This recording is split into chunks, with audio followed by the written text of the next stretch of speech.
Mentang kau seorang istri suamimu ini kau tetap ahli surga. Contoh seperti Nabi Isa tidak punya nasab. Kalau nabi-nabi lain punya nasab sampai bapaknya adalah orang-orang suci, orang-orang mulia, oke lah, nggak apa-apa, kita muliakan.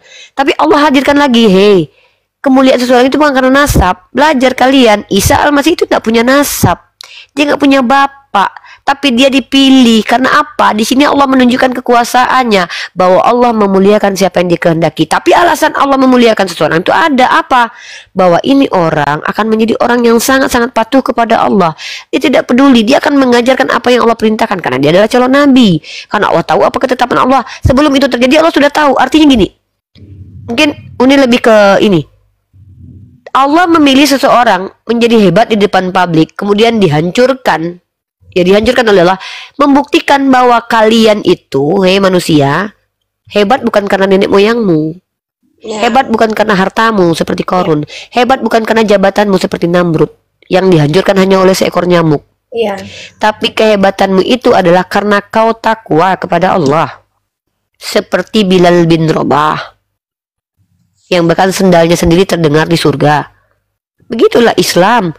Jadi tidak ada lagi sifat senioritas, tidak ada lagi sifat supremasi, lebih itu tidak ada. Lebih supremasi. Oh, Tuhan, kalau saya punya Tuhan kulit putih, maka tentu orang kulit hitam itu tidak ada harganya. Karena Tuhan tidak mau menyamar jadi orang kulit hitam. Iya, betul. Nah, jadi makanya pemikiran seperti ini membangun ini dia. Main Allah kita ini sedang belajar. Dunia ini tempat belajar, nikmatnya nanti di akhirat. Hasilnya nanti di akhirat. Saya belajar dari Al-Quran bagaimana Allah, bahkan Allah sendiri tidak menyebutkan nama asli dari tokoh-tokoh yang laknat tersebut. Tapi bagaimana dengan orang-orang yang dimuliakan oleh Allah? Allah sebutkan namanya. Kenapa Allah sebutkan Maryam? Ini ada pertanyaan nih kemarin ya. Kenapa Maryam disebutkan namanya dalam Al-Quran? Ingat ya, dulu, zaman-zaman dulu, penyebutan nama itu tuh tidak menggunakan kunyah, itu tuh diberikan kepada budak loh. Oh. Kalau orang, yes. Aku nggak tahu. Kalau orang Kristen kan bilang gini, iya betul, itu dalam tafsir Ibnu Katsir. Jadi orang Kristen kan bilang begini, oh berarti Maryam itu dimuliakan sekali di kitab kalian, bahkan ada namanya. Memang kita akui mulia, tapi ingat nih, ini nih. Ketika Maryam disebutkan, itu membantah Theotokos bahwa Maryam itu sama dengan manusia yang adalah hamba Allah. Maka disebut dengan Maryam. Isa ibnu Maryam. Dulu penyebutan nama tanpa kaunia itu adalah Allah ini kan kalau dalam Al-Quran kan memberi gelar. Nabinya diberi gelar, hamba-hambanya diberi gelar. Kita diberi gelar muslimah, muslimin, mukminin, ya kan? Kemudian ada yang namanya ablasa, terputus rahmatnya, yaitu iblis. Kemudian ada namanya Fir'aun, itu gelar untuk raja-raja pada masa itu. Kenapa Allah tidak sebutkan nama? Kita belajar dari sini bahwa Allah sendiri dengan kasih sayangnya, even itu sudah dilaknat sekalipun, Allah tidak izinkan namanya ada di dalam kalamnya, nama orang tersebut. Mengajarkan kita nggak perlu menggibah nama orang di sini. Iya, Allah sendiri ketika Muslim mau dari mana aja ya, Muslim mau dari mana aja, mau dia Chinese, mau dia dari Myanmar, mau dia dari Afrika, sama aja sih sebetulnya. Yang dihitung nanti kan amal ibadah kita. Kalau Muslim kayak gitu, kita nggak ada yang ras yang paling, yang terbaik dan segala macam, kita nggak ada. Nanti yang dihitung ya itu, mau kita matanya biru kek, mau kita matanya kuning kek, gitu, sama aja. Jadi sebenarnya kasihan gitu kalau misalnya ibadah itu dihitung berdasarkan ras atau ada keistimewaan yang cuma dimiliki oleh ras-ras tertentu. Itu aku malah jadi kok kasihan gitu. Bagaimana dengan orang-orang yang ibaratnya berbeda gitu, misalnya berkulit gelap misalnya, atau tidak seperti ras-ras yang diunggulkan. Nah itu kan mereka juga harusnya punya punya peluang yang sama gitu. Coba ya Allah Maha Adil. Ini baca literasi nih ya. Ini baca literasi jadi kenal banyak nih ya tokoh-tokoh nih ya. Seperti kalau kita lihat ya si Balfour sendiri ya. Balfour perdana menteri yang salah satu tokoh yang menjadi asbab berdirinya Israel di Palestina itu sendiri. Ternyata banyak yang menduga bahwa dia sendiri adalah orang yang Zionis Kristen yang Iya. mempengaruhi pola pikirnya itu adalah Bible. Kan ini bilang lagi-lagi ideologi kan berpengaruh di sini. Banyak orang menduga bahwa kenapa dia bertindak seperti itu karena dia pembaca kitab Perjanjian Lama. Dalam mindset orang Kristen, Perjanjian Lama itu menyatakan bahwa tanah itu diberikan Tuhan untuk mereka dan mereka harus gini loh, Dek. Kalau mereka tidak memenuhi apa yang ada dalam kitab mereka, itu sama saja mereka mengencingi kitab mereka. Maka apapun upaya mereka harus penuhi nubuatan itu bahwa itu menjadi tanah miliknya Israel. Paham nggak, Dek? Mindsetnya. Jadi ideologi mempengaruhi kan di sini. Kejahatan itu karena ada supremasi kan, supremasi etnis, supremasi kulit, dan supremasi fisik ataupun finansial, maka terjadi kejahatan dan kezaliman. Benar nggak? Itu sosiologi loh. Nah, sekarang kita bahas nih. Mereka itu menganggap bahwa kitabnya paling benar, ya kan? Yang terbenar lah, itu dari Tuhan. Maka ketika mereka punya konsepsi tentang kitabnya bahwa tanah perjanjian itu diberikan kepada Israel, mau dia Kristen atau Yahudi harus nggak memenuhi nubuatan itu? Kalau tidak hancur kitabnya, Dek. Iya. Yes. So salah tidak kalau mereka bekerja sama untuk memenuhi nubuatan dalam kitab mereka? Bisa jadi, nggak menutup kemungkinan gitu, karena sama gitu mereka. Walaupun sebenarnya yang satunya tidak suka dengan yang satunya. Yes. Kalau Tuhannya Yahudi tidak memenuhi nubuatan, maka yang hancur bukan Tuhannya Yahudi aja, tapi ikut juga Tuhannya umat Kristen.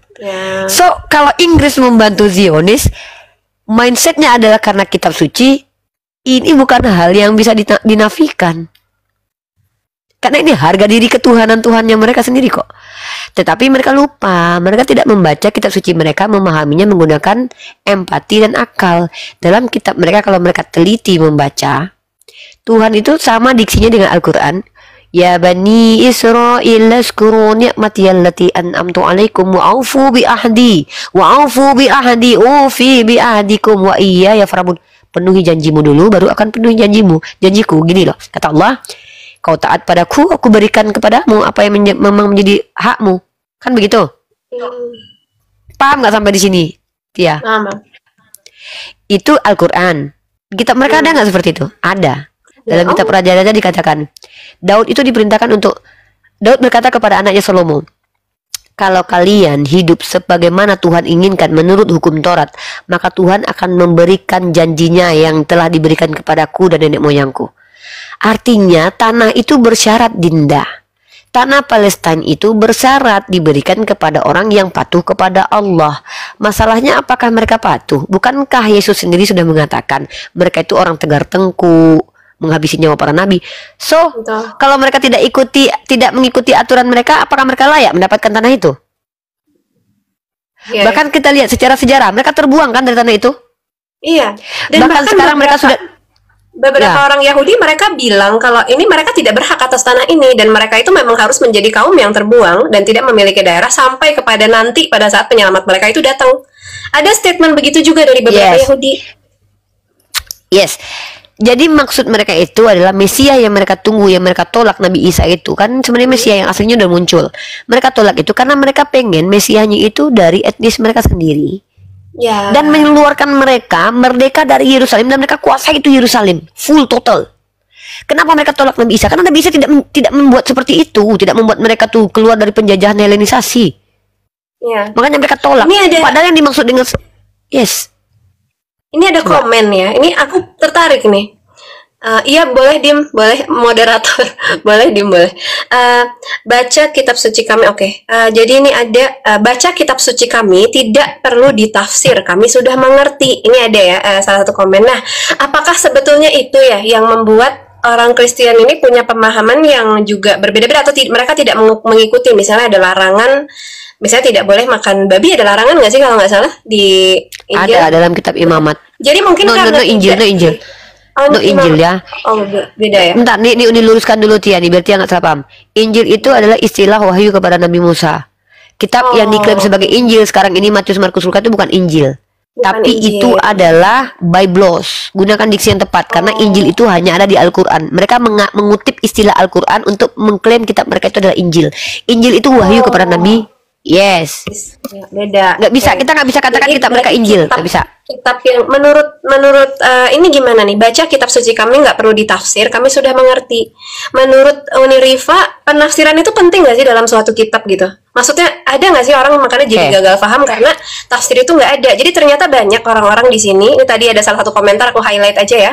Jadi katanya tafsir kita nggak perlu tafsir, kita sudah mengerti. Itu berbahaya nggak sebetulnya? Atau Oke. seperti apa menurut Uni? Uni jabarkan sedikit. Yang perlu dipahami adalah kitab suci itu bukan menggunakan bahasa yang kita pakai sekarang. Iya, Bahasa betul. Semit. Itu tadi aku mau bahas. Iya. Pertanyaannya, apa semua orang mampu berbahasa Semit? Tidak lah, obviously. Yang berbahasa Semit itu bukannya sekarang hanya satu desa di Syria yang berbahasa itu, which tidak ada lagi maksudnya orang yang berbahasa itu selain daripada di situ. Dari situ kita memindahkan bahasa satu ke bahasa lain. Oke. Mentafsir berasal dari kata fasara. Maknanya adalah mengeluarkan makna dari apa yang dibaca. Itu beda. Saya tidak mengeluarkan makna dari apa yang dibaca. Saya membaca. Lalu saya memaknai.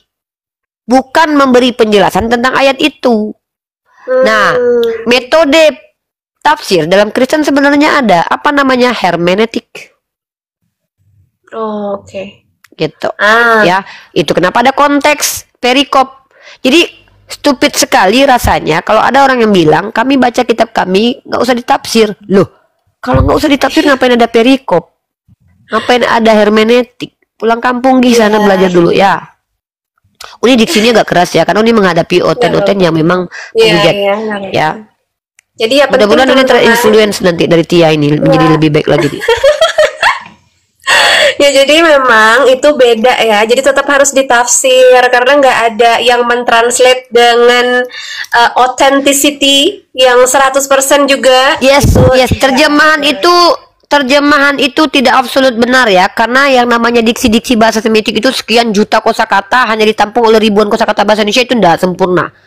Ya, tidak sempurna. Tidak ada satupun yang bisa menerjemahkan ke dalam bahasa Indonesia istilah istiwa. Oke. Terus bagaimana dengan hadis Uni? Ini ada pertanyaan dari Oten. Nggak apa-apa lagi dijawabin aja. Mungkin mereka butuh pencerahan. Terus bagaimana dengan hadis gitu? Bagaimana dengan hadisnya Oke. umat Islam Uni?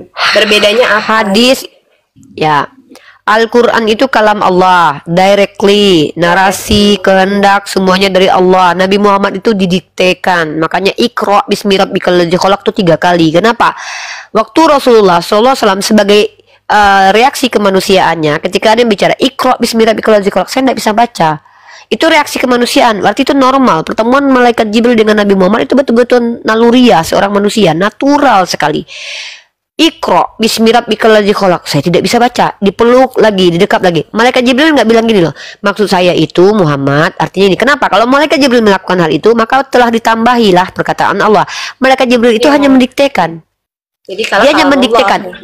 Allah dia membawa wahyu Allah, Iqra. Ya, pada saat itu dia hanya bertugas menurunkan Iqra bismi rabbikal ladzi khalaq. Ada fase malaikat Jibril datang untuk mengajarkan. Paham nggak? Ketika dia membawa wahyu, dia tidak tambahi itu. Bahkan dia tidak bersuara dia tidak Ya. apa salahnya malaikat Jibril bilang gini? Ya, apa nggak salahnya? Masa kamu nggak ngerti maksud saya itu diulangi aja, bukan baca teks, bukan. Apa nggak bisa malaikat Jibril bicara begitu? Tapi kenapa? Karena wahyu Allah itu tidak boleh bercampur dengan perkataan makhluk. Ya, ya. Ya, ini penting ya teman-teman. Penting ini. Ini kalau di-highlight, wahyu Allah itu tidak boleh bercampur dengan perkataan makhluk. Nah, ini tuh sebenarnya penting gitu kalau kita pahami ya. Nah, itu yang terjadi mungkin di kitab-kitab yang lain. Itu bercampur dengan perkataan makhluk. Coba perhatikan ketika wahyu turun, Iqra bismi rabbikal ladzi khalaq. Saya tidak bisa membaca. Iqra 3 kali. Lalu kemudian baru Nabi Muhammad paham. Beliau ulangi itu. Iqra bismi rabbikal ladzi khalaq. Artinya di situ diajarkan bahwa maksudnya Iqra, bacalah dengan menyebut asma Tuhanmu, karena memang pada akhirnya kita apapun yang kita baca dari kalam Allah, kita akan menggunakan bismillahirrahmanirrahim, menggunakan asma Allah. Segala sesuatu yang tindak tanduk kita itu atas nama Allah. Itu hikmahnya. Tapi pada waktu itu memang Rasulullah itu harus mengulangi kembali Setelah beliau kan selesai, beliau bacakan habis itu kan selesai malaikat Jibril. Wahyu tidak turun lagi kan? Karena memang gini loh, ketika Allah memberikan pelajaran kepada hambanya, Allah sudah tahu kapasitas dari hambanya. Buktinya Nabi Muhammad mengerti kan pada akhirnya, Betul, walaupun betul. memang memiliki proses dan progres. Iya. Karena itu naluriah, sunnatullah berjalan.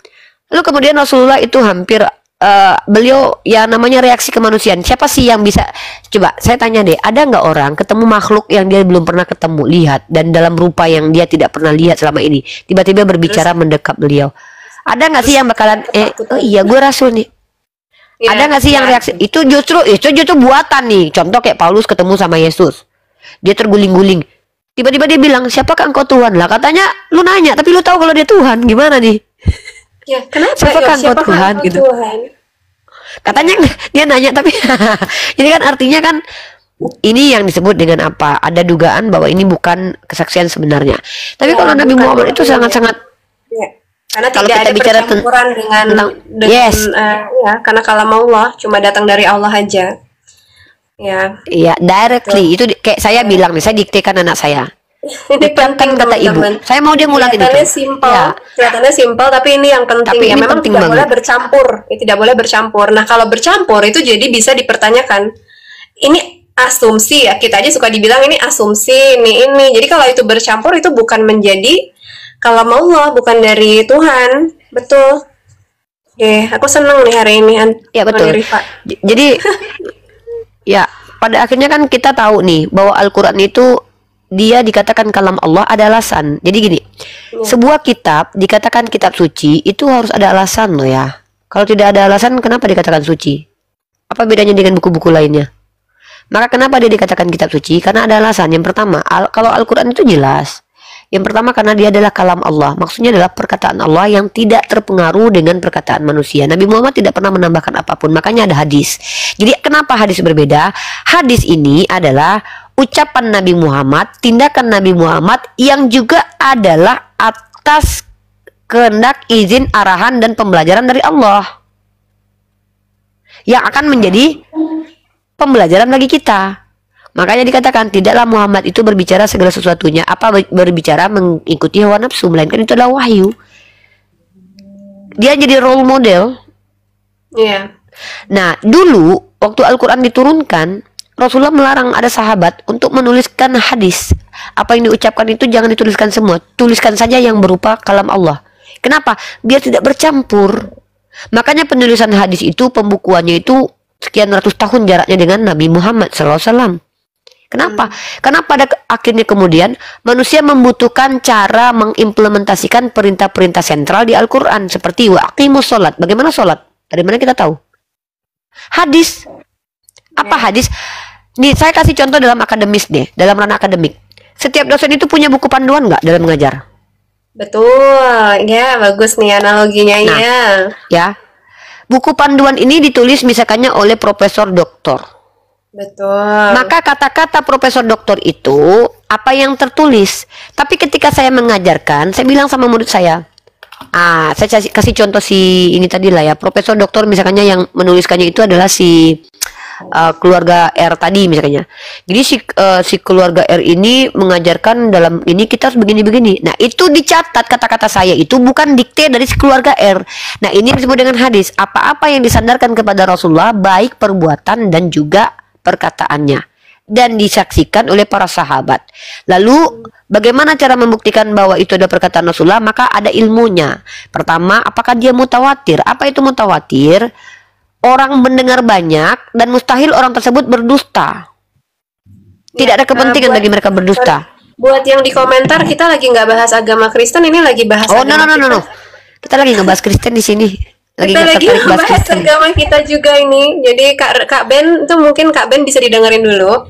Ini ada tentang hadis ya Uni. Maksudnya hadis itu kan juga ada yang doif, ada yang hasan, ada yang sahih gitu. Ketika perawinya itu dia nggak melakukan itu juga menjadikan hadis itu tidak sahih misalnya. Jadi untuk hadis itu menjadi hadis itu memang dengan berbagai pertimbangan ya Uni Rifa. Jadi nggak semuanya itu Ya, sedangkan gini yang aku dengar, katanya bahkan Paulus itu bahkan nggak tahu ya nasabnya itu siapa, anaknya siapa atau dari keluarga apa. nggak tahu.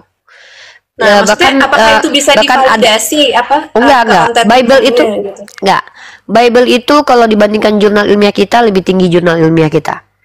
Karena Oh, jurnal oke. Jadi ilmiah kita itu semacam ada dongeng sumbernya. gitu, fabel gitu padaan gitu. Kalau fabel mungkin lebih, kalau fabel ini kan dongeng yang dimana menceritakan makhluk berperilaku seperti manusia. Kalau ini lebih ke informasi, kalau hadis masuk ke hadis maudhu atau hadis Oh, mungkar sih, hadis mungkar gitu. karena tidak jelas si perawinya ya. Kayak misalnya ada nggak di sini yang mungkin dari aku penasaran sebenarnya. Jadi Loh, pada penulis saat kitab hadis mereka itu sendiri kan nggak tahu, Dek. justru Jangankan itu, apa yang pada ada saat informasi, penulisnya sebuah nggak tahu. ya pada saat ini ada versi ini aku nggak tahu ya, ini jujur ya, aku maksudnya aku bukan ingin merendahkan dari Kristen atau apa, aku jujur nih aku nggak tahu, aku mau tanya nih. Kalau kalau Injil, misalnya Injilnya Paulus gitu. Nah, Paulus ini misalnya sekredibel apa? Misalnya ya, tadi gara-gara Uni bilang nih, kalau aku mengquotes misalnya, aku bikin bikin suatu kelas terus aku mengambil apa ya namanya statement dari Profesor ABCD gitu. Aku mengquotes kan, kita bikin skripsi juga, ini sumbernya dari ABC gitu gitu. Maksudnya kita itu mengquotes dari si sumber itu, yang sumber itu dianggap itu valid karena misalnya yang menyampaikan itu adalah profesor yang dia melakukan uji ilmiah, yang dia melakukan interview in depth dan segala macam, baru kita bisa ambil gitu statement dari profesor tersebut. Nah, oh bukan Injil Kak, sorry ya kalau misalnya diksi aku salah gitu. Nah, kalau di sini itu sekredibel apa Paulus untuk bisa mengeluarkan edisinya gitu. Sorry teman-teman kalau aku salah diksi ya yang ada di comment section. Maksud aku tahu kan, tapi itulah maksud aku.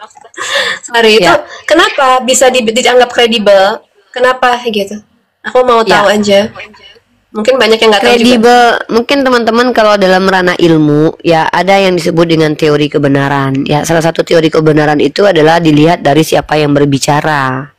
Ya, Betul. itu dilihat siapa yang berbicara ya, yang disebut dengan teori kebenaran secara performatif, teori kebenaran performatif, perform seseorang itu kredibel atau tidaknya. Contoh, kalau kita mau tahu tentang cara membedah jantung, tentu kita pergi ke dokter jantung dong, nggak pergi ke tambal ban kan. Maka itu Ya, apa yang disampaikan oleh si maka kita butuh kredibilitas seseorang. Yes, right. Jadi dalam dunia akademik. Maka apakah Paulus kredibel? Nah, kita bahas nih. Pertama adalah Paulus sendiri tentang dirinya kita hanya tahu dari surat-suratnya sendiri. Artinya tidak banyak orang yang bersaksi tentang dia. Kita tidak mendapatkan sejarah tentang dia dari eksternal. Beda dengan Nabi kita ya. Antara Paulus Nabi kita itu dengan Nabi Isa dengan Yesus nih apa sebetulnya? Kalau kita misalnya hadis itu diriwayatkan oleh misalnya Aisyah, istrinya, sahabat, atau istrinya sahabat gitu. yang Tidak udah jelas ada, tidak ada hubungannya. Nah, hubungannya antara Paulus dengan Yesus itu nggak ada sebetulnya. Tidak ada, hanya Paulus mencoba menghubungkan dirinya dengan Yesus dengan mengklaim bahwa dia bertemu dengan Yesus. Oh, kayak Jadi bertemu kalau secara astral iya, atau bertemu secara pribadi? astral. Astral. Mereka hidup sejaman tapi tidak pernah bertemu, yes. Oh, jadi misalnya misalnya nih, aku datang ke dukun, terus dukun itu misalnya memanggil roh nenek moyang misalnya. Maksudnya gitu, maksudnya astral itu. Oke, mungkin ini ceritakan sedikit ya, ini agak sedikit tangkap Sorry jadi ya, aku benar-benar nggak tahu, teman-teman tolong jangan dihujat. Ini aku atas dasar ketidaktahuan aku, jadi I'm sorry gitu. ya. Coba.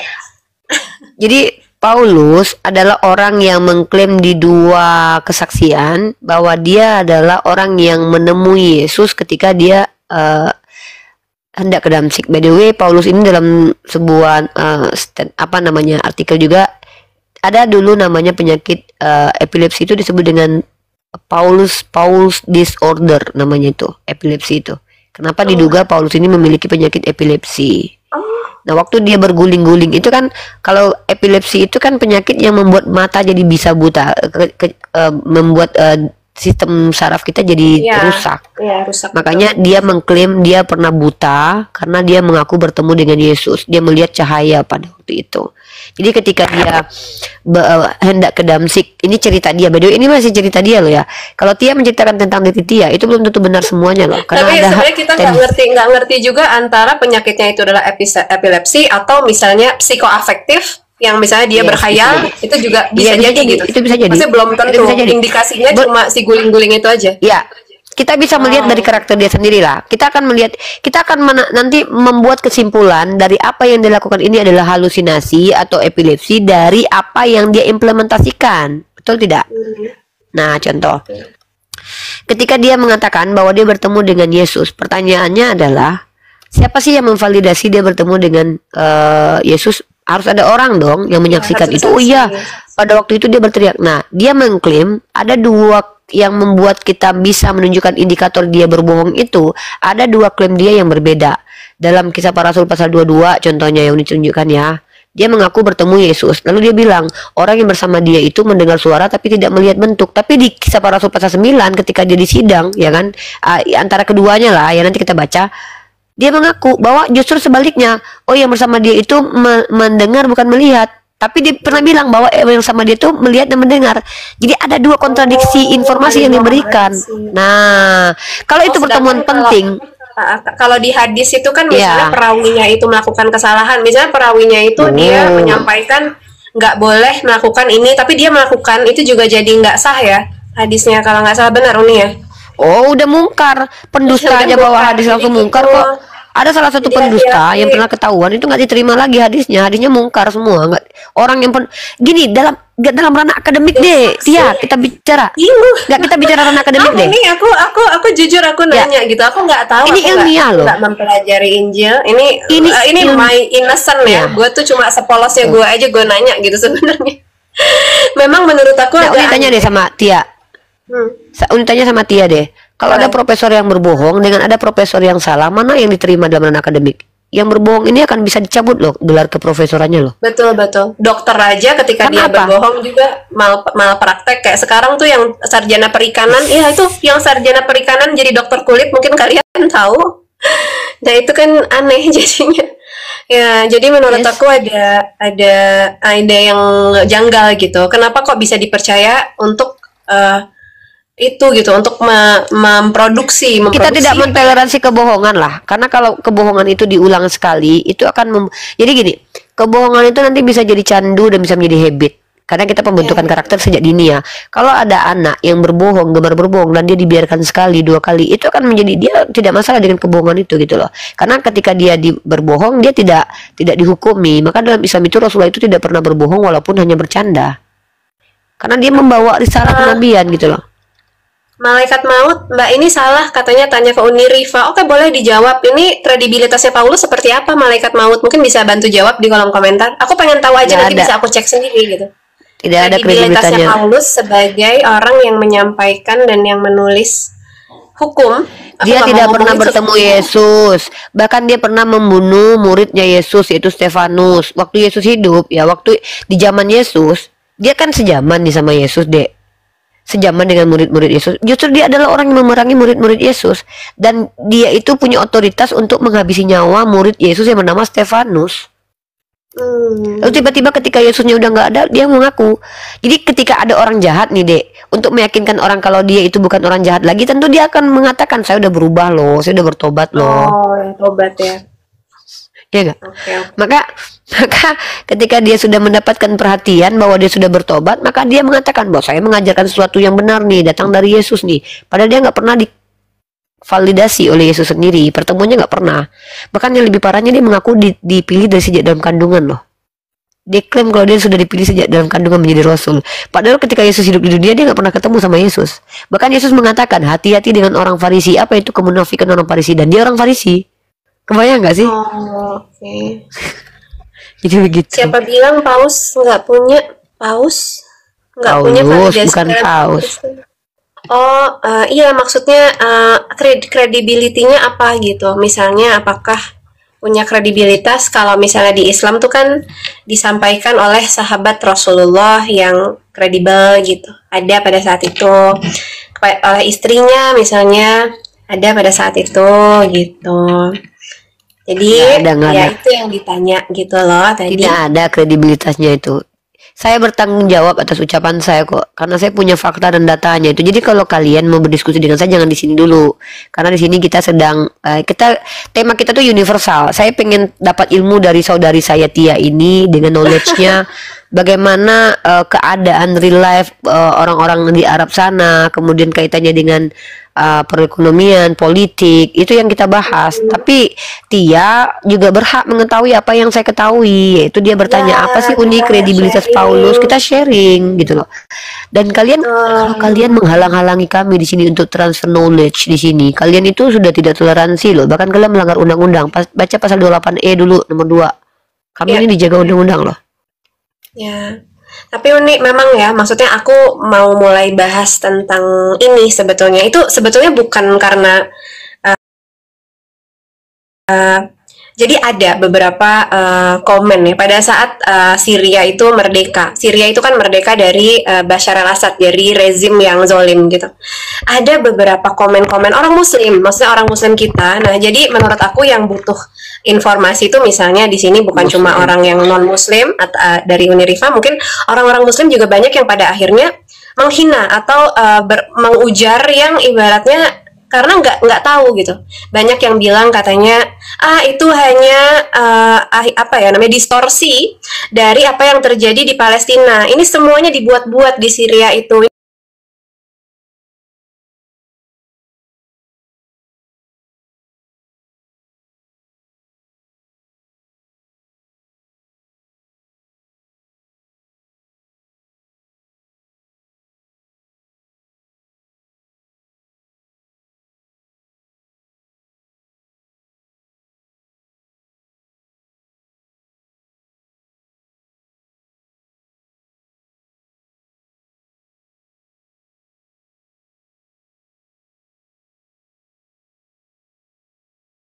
Bukan tiba-tiba, itu sudah 13 tahun yang lalu.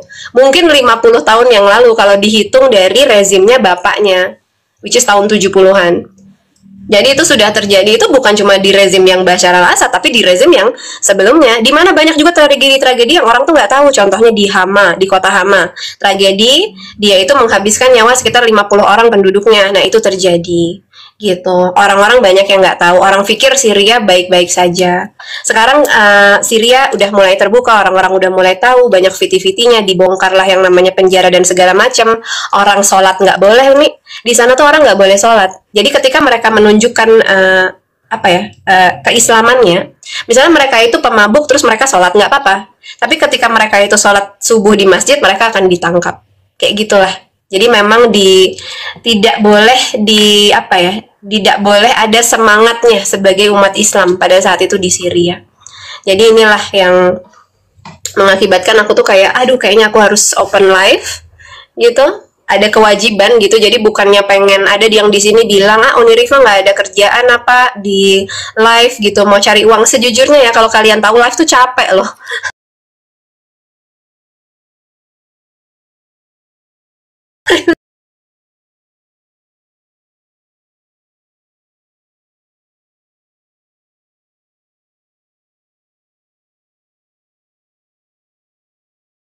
Ini saya kalau pengen apa aja tuh sudah ada. Ini sorry tuh saya bilang ya. Nah, saya kebutuhan Uni aman. Tapi gitu. Yes ya, saya seorang mahasiswi. Saya sendiri adalah orang yang sedang kehidupan saya ini, mohon maaf nih ya, saya pikir ini hobi saya nih. Berbicara di publik ini menjadi hobi dan passion saya karena saya muslimah. Betul. Saya karena tidak membiarkan lagi umat Islam itu dibodoh-bodohi sama orang lain. Nah, makanya saya hadir. Ya, jadi kalau kalian bilang apakah saya mencari uang dengan koin, sorry to say saya bilang saya punya pekerjaan. Itu kalian harus paham itu. Ya, kalian saya nggak perlu harus umat Islam ini nggak boleh berbicara sesuatu yang tidak dia lakukan loh, nggak boleh kami. Pertama saya katakan ya, saya konten kreator juga, saya punya 2 akun kanal YouTube. Ya, YouTube saya ada Rifa MOW dan Mesia X Unirifa. Saya punya website mesia.org. Ya, artinya saya punya, kalau kredibilitas sebagai seorang mahasiswi berhak untuk transfer knowledge dan menerima knowledge. Betul. Ya, jadi kalian itu, kalian kalau bilang saya nggak ada kerjaan, justru ini pekerjaan saya dari Allah. Pekerjaan saya ini, hidup saya ini bukan hanya berguna untuk keluarga saya, tapi juga untuk agama saya. Kalau kalian tidak mau dan tidak suka, kami tidak pernah paksa kok. Ya, silahkan Ya. Tiff, nggak usah ada di Ya. sini, nggak apa-apa. Ini ibarat Ya. kata kalian lihat orang jualan tas, lalu kalian nggak sanggup beli tas karena kalian nggak punya uang, lalu kalian suruh orang jangan jualan tas itu, kami nggak punya uang buat beli, kan lucu. Kalau kalian punya yang bisa dibagikan, naik ke atas, mari kita diskusi baik-baik, nggak usah berdebat lah. Debat itu konsekuensi menurut saya itu. Ya, debat itu Tapi kalau konsep. kalian punya ilmu, Ya, punya ilmu nggak? Kalau nggak Ya. punya ilmu, standby, diam, menyimak, belajar, gratis loh, nggak pakai perpuluhan di sini. ya ini Kita gratis. berdua nggak minta uang buat kalian. Kita Allah. kalau kalian ini, asal kalian tahu ya, di kampus untuk mendapatkan apa yang kami sampaikan berdua ini tuh berbayar loh. berbayar. Tapi kami Iya, tidak betul. minta bayaran. Kenapa? Kami, kewajiban kami ini memenuhi tugas kami kepada Allah. Kalau ada yang akhirnya kirim koin apa segala macam, itu bentuk apresiasi aja. Oh, Kita, itu alhamdulillah bonus. juga, itu bonus gitu, bukannya kita. Iya, jangan kalian yang bagian iri. dari apresiasi. Jangan tiba-tiba kita koinnya banyak terus tiba-tiba bilang kita cari uang. Enggak, itu bentuk apresiasi aja orang-orang yang menghargai waktu kita, misalnya merasa kita bermanfaat kemudian mengirim, alhamdulillah, nggak apa-apa juga gitu. Oke, aku jawab pertanyaan dulu. Di Homs Syria lagi memanas lagi. Iya, di Homs Syria memang lagi memanas lagi karena begini.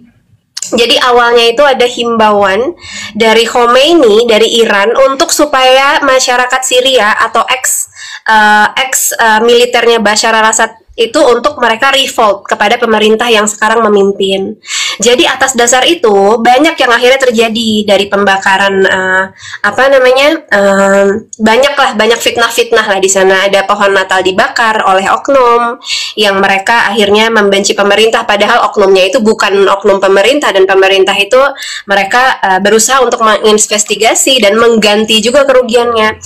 Jadi memang ini terjadi, Kak Rizka. Ini pertanyaannya dari Kak Rizka ya. Di Homs Syria lagi memanas lagi, iya. Jadi sekarang pada akhirnya amnesti yang diberikan oleh pemerintah Syria yang sekarang. Jadi pada saat pemerintah Syria yang sekarang itu menduduki, nah mereka ini memberikan amnesti kepada sebagian besar prajuritnya Bashar al-Assad pada saat itu. Gitu. Jadi banyak yang dibebaskan karena banyak dari mereka itu yang memang terpaksa menjadi militer, ada juga yang dihukum berdasarkan kesalahannya mereka, misalnya mereka itu pernah memBUNUH dan pernah melakukan kejahatan-kejahatan, mereka didakwa berdasarkan kesalahannya mereka, tapi banyak juga yang diamnesti. Nah, orang-orang yang diamnesti ini pada akhirnya sekarang dibangkitkan untuk akhirnya mereka itu melawan pemerintahnya dan dipersenjatai oleh Iran. Nah, ini yang terjadi sekarang di sana.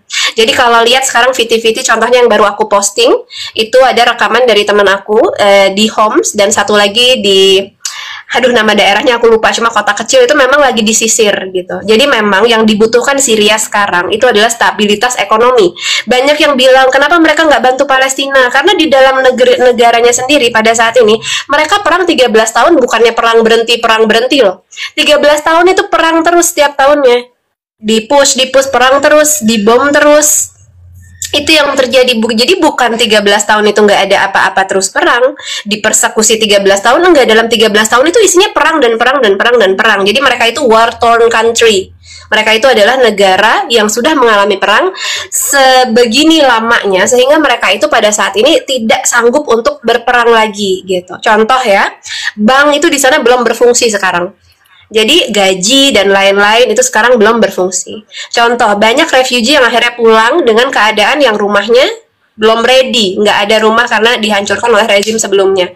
Itu juga terjadi, berjuta-juta orang. Jadi banyak yang mereka butuhkan di sana gitu. Mereka tidak bisa untuk berperang pada saat ini. Tidak punya angkatan udara, tidak punya angkatan laut. Nah, yang dibutuhkan oleh mereka adalah tidak adanya perang dan ally dan dukungan dari internasional masyarakat global, dukungan juga dari negara-negara yang akhirnya bisa menjadi ally-nya mereka atau sekutunya mereka gitu. Sekarang sekutunya siapa? Yang baru menunjukkan dukungan itu baru Qatar secara militer ya, dan Turki secara militer gitu teman-teman. Kira-kira lanjut silahkan.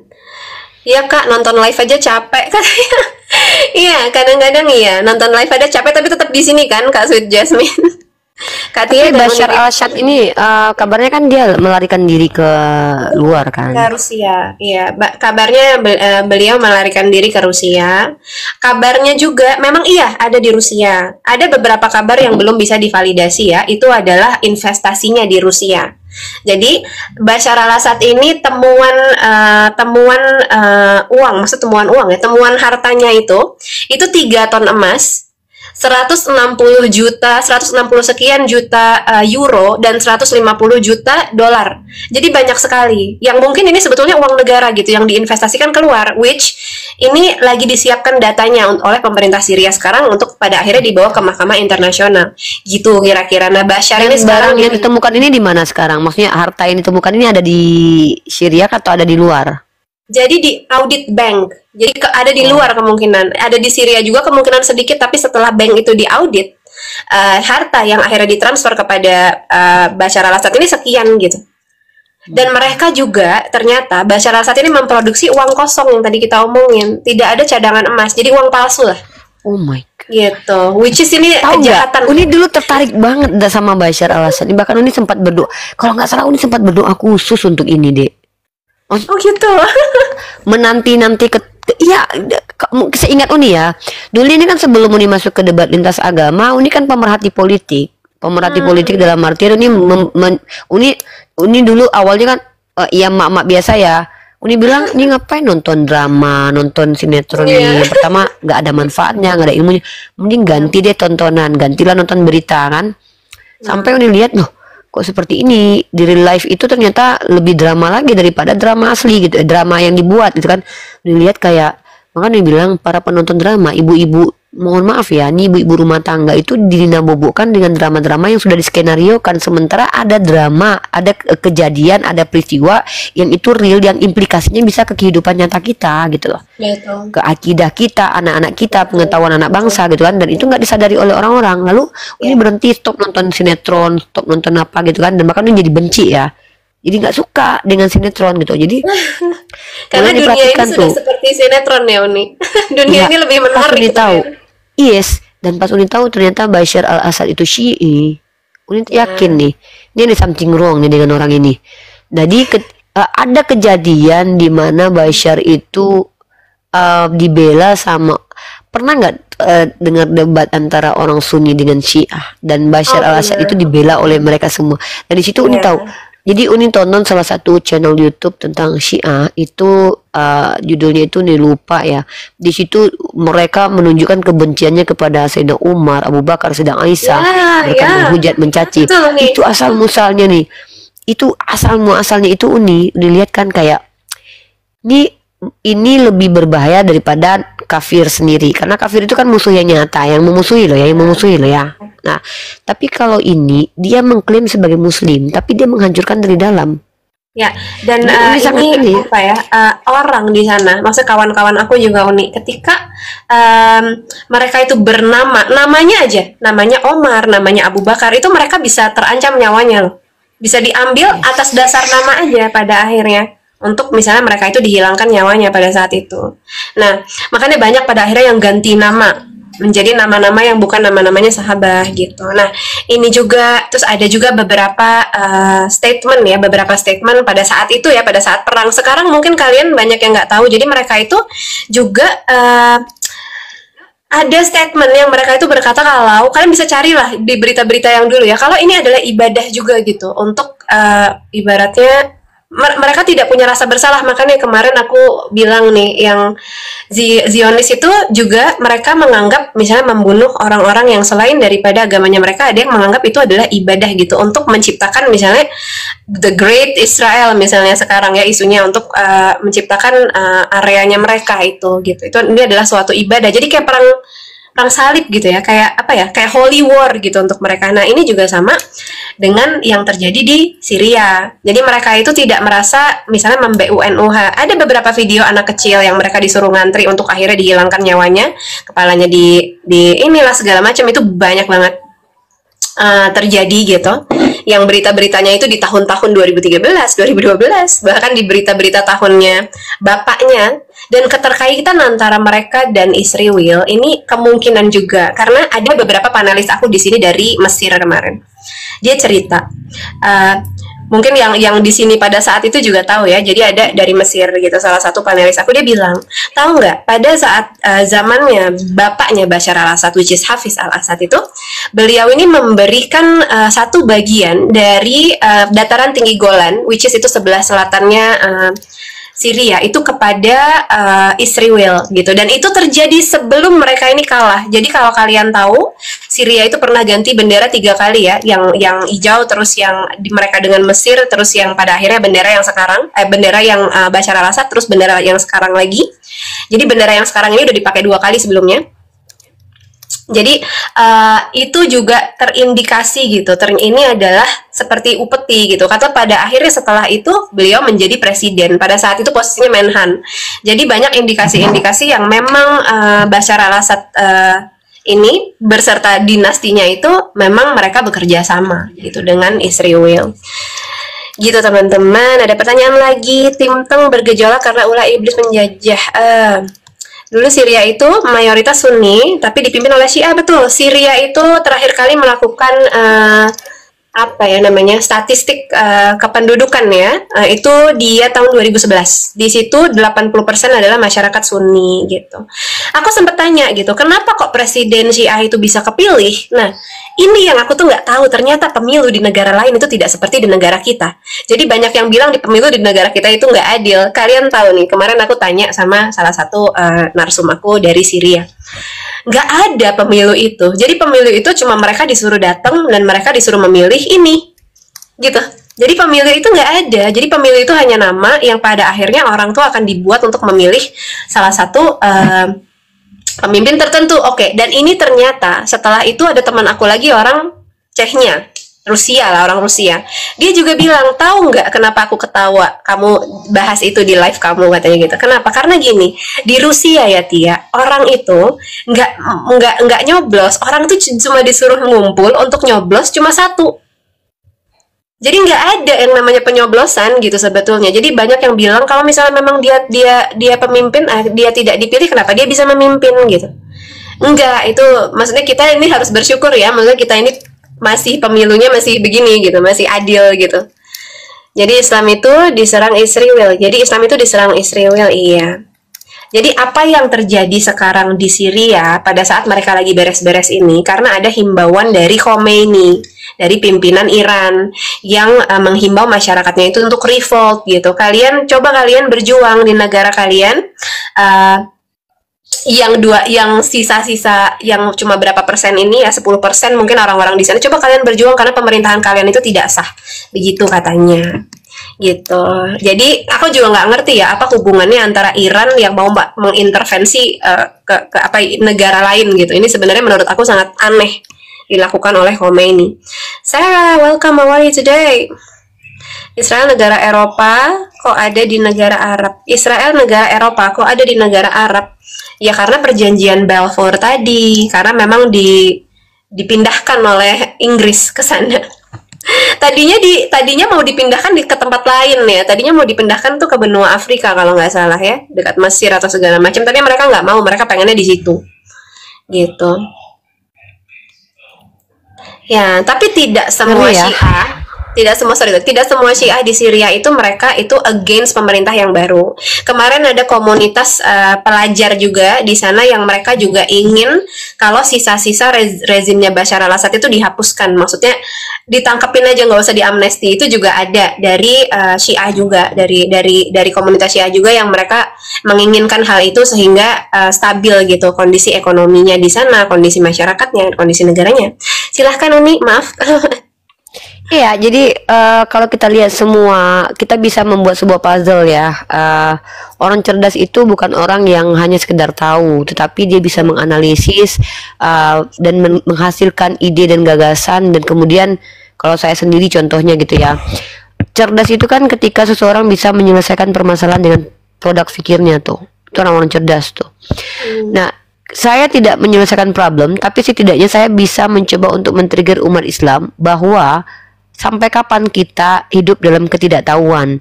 Selama ini kita tidak menganggap bahwa ilmu pengetahuan tentang perbandingan agama itu penting, karena mungkin bagi kita belum penting. Padahal ketika contoh nih, ketika kalian ditanya sama orang non muslim nanti, apakah pada saat itu kalian belajar? Kan tidak. Nah, terus juga perekonomian, tentang finansial.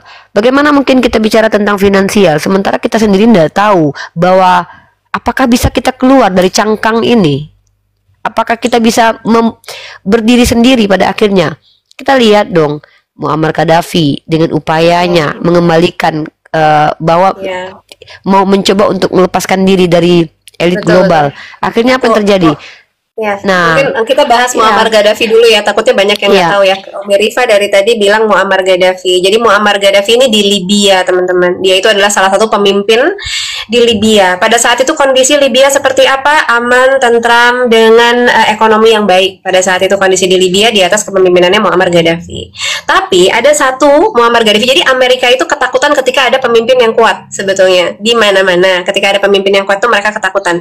Pada saat itu yang dilakukan Muammar Gaddafi itu adalah ingin membuat mata uang.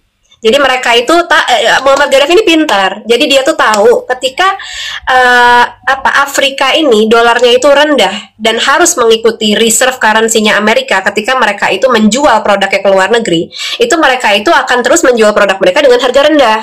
Jadi Muammar Gaddafi ini mengadakan yang namanya, yang sekarang diusung oleh BRICS, jadi mengadakan yang namanya dolar Afrika. Nah, dolar Afrika ini akan menjadi bumerang banget buat Amerika, akan menjadi ibaratnya kerugian banget untuk Amerika ketika mereka harus membayar resources yang mereka dapat dari Afrika dengan harga yang mahal pada akhirnya gitu, dengan harga yang tidak ditentukan oleh mereka gitu. Jadi ketika misalnya nih reserve currency Amerika itu, misalnya kita jual barang ke Amerika, kita harus transfer dulu dolarnya. Misalnya kita jual jeruk ke sana, kita transfer dulu dolarnya ke American dollar, dan kemudian itu baru bisa dijual dan segala macam. Itu membuat negara-negara dengan currency rendah itu menjadi rugi gitu, teman-teman. Gitu nih, takutnya banyak yang nggak tahu nih kenapa sih Muammar Gaddafi ini sebetulnya, kenapa dia dihilangkan. Itu karena ini, beliau itu adalah tokoh kuat dan dia pintar gitu. Itu yang dilakukan. Dan yang paling penting dia tidak menerima diatur, tidak mau berada di zona ini ya, elit global. Itu dia coba untuk mengembalikan mata uang itu ke bagaimana Islam, yaitu menggunakan dinar dan juga dirham. Dan itu juga terjadi kemarin di Indonesia ya, di mana salah satu penggagas uang dinar dan dirham itu pun dipenjara kan. Oh iya, aku nggak tahu, mungkin belum aktif. Terjadi ya. Ya, oke. Sambil kita tunggu Uni. Kalau nggak salah, entah di tempat. Ya. Sambil bekerja dan sambil ini ya. Boleh. Aku sambil baca komentar, aku mau jawab. Aku biasanya selesai pas asar Uni. Jadi mungkin setengah jam lagi teman-teman ya. Setelah itu aku mau makan. Kenapa hari ini Syiah yang berani pasang badan untuk membela Palestina, Bu? Oh, ada pertanyaan dari Rangga Lawe. Jadi gini, kalian harus lihat itu jangan jadi gini. Kasus Palestina sekarang itu banyak yang akhirnya mendompleng pencitraan menurut aku ya. Dan ini juga menurut beberapa orang Palestina yang sempat ada di panel aku. Sekarang susah banget dapat orang Palestina di panel karena West Bank itu juga sekarang jadi sasaran. Dan biasanya yang bisa bahasa Inggris itu dari West Bank gitu. Jadi gini, kalian tahu Syria, ini coba kakak tadi yang bertanya, lihat peta Syria sebelah selatan. Jadi Syria pada saat kependudukan Bashar al-Assad yang kemarin baru digulingkan itu, Bashar al-Assad itu berkoalisi dengan Iran dan dengan Rusia. Ya kan? Kenapa ini kan yang ditanya kenapa Iran itu hanya salah satu-satunya yang membantu Palestina. Oke, gini. Di bawah itu ada namanya dataran tinggi Golan, di bawah Syria. Yang itu adalah wilayah yang sangat strategis ketika negara-negara Islam itu mau melawan Israel, dan itu dipakai pada saat perang 6 hari Yom Kippur.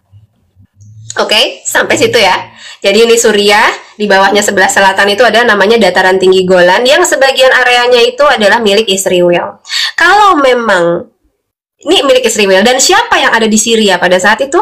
Adalah Hizbullah dari Lebanon, ada Iran di sana, ada Rusia di sana, yang mereka ini masih melawan mujahid-mujahid di Suriah, yang mereka mengeluarkan bom. Berarti mereka, kalau mereka mengeluarkan bom dari atas, berarti mereka punya Air Force. Ya, ketika mereka melawan, berarti mereka punya tank. Kenapa area Israel di sini nggak diambil sama mereka? Jadi kita harus bertanya ya, apakah ada apa nih sebenarnya? Kalau mereka memang mendukung, kenapa kok misalnya roket-roket yang mereka kirim ke sana tidak ada yang jatuh ke tempat-tempat yang vital? Contohnya, ini aku ngelihat berdasarkan mata ya, misalnya kita lihat gitu, itu yang terjadi. Di situ ada dataran tinggi Golan, Israel bercokol di situ, punya militer di situ. Kenapa nggak diserang? Kenapa nggak diserang? Aneh menurut aku. Kalau misalnya aku ingin betul-betul membantu, yang aku serang pertama di situ itu adalah dataran tinggi Golan. Kenapa? Karena itu adalah milik Israel sebagai gerbang untuk mereka menyelamatkan Palestina dari West Bank. Menyelamatkan Palestina itu paling gampang dari West Bank, sebenarnya dari atas gitu. Sehingga mereka pada akhirnya mujahid-mujahid di sana bisa mendukung Gaza gitu. Di sana juga ada mujahid juga di West Bank. Kenapa tidak dilakukan? Menurut aku itu aneh. Jadi kecurigaan seperti ini kalian harus tahu posisi-posisi geografisnya dulu. Kalau ada yang bilang kenapa Turki nggak bantu, karena geografisnya susah. Dan Turki itu dia bermasalah dengan Syria pada saat kepemimpinannya Bashar al-Assad gitu, teman-teman, kira-kira ya. Jadi ada keanehan menurut aku dengan apa yang dilakukan Iran. Jadi apakah Iran betul-betul membantu? Apakah Iran membantu? Iya. Apakah Iran itu betul-betul membantu tanpa memiliki agenda? Aku nggak tahu. Karena yang terjadi menurut aku aneh. Gitu kira-kira Ini mungkin Tia kabar tentang pasar muamalah yang digagas sama salah satu orang di Indonesia ya, yang beliau bernama jadi beliau tuh ditangkap karena beliau membuat pasar di mana pasarnya itu menggunakan transaksinya itu menggunakan dinar dan dirham. Nah, jadi memang beliau yang mencetak sendiri. Nah, tapi itu kan menurut pemerintah, menurut ini penyidik menggunakan konstruksi pasal 9 UU Undang-Undang 1 1946 tentang peraturan hukum pidana yang ancamannya 15 tahun sehingga tersangka dapat ditahan. Pasal 33 Undang-Undang Dasar pasal 7 2011 tentang mata uang, ancamannya 1 tahun penjara dan denda 200 juta. Jadi Pak Zaim ini membuat pasar yang mana pasar itu transaksinya tidak menggunakan uang rupiah tapi menggunakan dinar dan dirham. Terus ditangkap gitu. Yes. Tapi kenapa kok itu ditangkap tapi kripto enggak? Padahal kan sama aja. Begini. Kenapa? Kalau kita menggunakan sebenarnya kita serba salah ya. Hak demokrasi itu kan hak seseorang untuk memperlakukan apapun yang dia mau kan. Yang dikatakan melanggar itu ketika ada aturan yang dibuat lalu dilanggar kan. Jadi disebut dengan melanggar aturan. Ya. Tapi kalau kita di luar daripada itu ya, di luar daripada misalnya kepentingan-kepentingan, kalau kita lihat secara tadi pasal-pasal yang dibaca dan yang terjadi, itu menurut aku kan ini sama aja sebenarnya. Kenapa kripto itu nggak apa-apa, atau kenapa mata uang lain digital ya itu nggak apa-apa, tapi kenapa kok malah dinar dan dirham itu nggak boleh? Padahal sama aja gitu kalau melihat dari yang tadi menciptakan mata uang misalnya. Nah itu dia ya, kita boleh berspekulasi tentang hal itu ya, boleh berspekulasi ya teman-teman. Silahkan kalau ada yang mau tulis di kolom komentar, nanti dibaca. Iya. Ya, 3 orang yang ditakuti Amerika: Saddam Hussein, Yasir Arafat, Muammar Gaddafi. Ada juga, kalian kalau nggak tahu, Mursi, itu dari Mesir. Mursi itu dikudeta militer oleh presiden Mesir sekarang. Mursi itu dulu presiden sebelum presiden yang sekarang, dan dia dikudeta militer. Siapa lagi yang pernah dikudeta militer? Erdogan pernah dikudeta militer, kalau kalian nggak tahu gitu. Ini terima kasih, memang jahatnya Amerika. Assad itu Alawi ya. Katia lembu merah yang dikumpulkan Israel sudah dipersembahkan. beritanya begitu, cuma aku nggak tahu ya, aku nggak banyak dapat kabar sejujurnya beberapa hari ini dari West Bank, karena memang West Bank itu sedang dipindahkan gitu, perangnya itu dipindahkan dari Gaza ke West Bank, dan ini ada informasi dari dalam ya, ini sangat berbahaya menurut aku juga, selain daripada ini bakal jadi konflik apa ya namanya, perang saudara. Ada yang mengatakan, salah satu informan aku di sana, kalau mata uang di Palestina itu akan diganti menjadi mata uang yang lebih rendah daripada shekel. Jadi selama ini mereka pakai mata uangnya Israel shekel ya, dan mereka juga dikontrol secara ekonomi, dan ini batas-batasnya oleh Israel. Jadi mereka mengikuti kan hukum-hukum yang dipakai oleh Israel gitu, area Palestina. Nah, mereka katanya mau diadakan di sana mata uang yang lebih rendah daripada Israel. Nah, menurut aku ini pada akhirnya ini jadi bahaya banget gitu. Akan gampang banget pada akhirnya mengontrol Palestina ketika mata uang yang dipakai itu adalah lebih rendah daripada mata uangnya Israel. Nah, ini ya. Nanti mungkin kalian lihat sendiri ke depannya kalau itu memang terjadi. Ini kelihatannya seperti remeh, tapi ini bisa jadi besar gitu nanti pada akhirnya. Kak Tia, lampu merah. Dataran tinggi Golan harus dikembalikan ke Syria. Betul, harusnya seperti itu. Tapi Amerika sebagai so-called yang punya dunia tahun 2019, satu-satunya negara yang bilang kalau dataran tinggi Golan itu punya Israel itu cuma Amerika. Tapi ketika Amerika berkata, itu ya seperti ini gitu. Amerika bilang, oh saya nggak mau lagi UNRWA, itu adalah salah satu organisasi di bawah UN, itu membuat donasi atau membantu donasi ke Palestina. Karena ada indikasi itu disalurkan oleh TRRS Organization, indikasi itu aja besoknya udah terjadi, udah nggak boleh lagi beroperasi ini untuk mengirimkan bantuan. Jadi Amerika ini ya itulah teman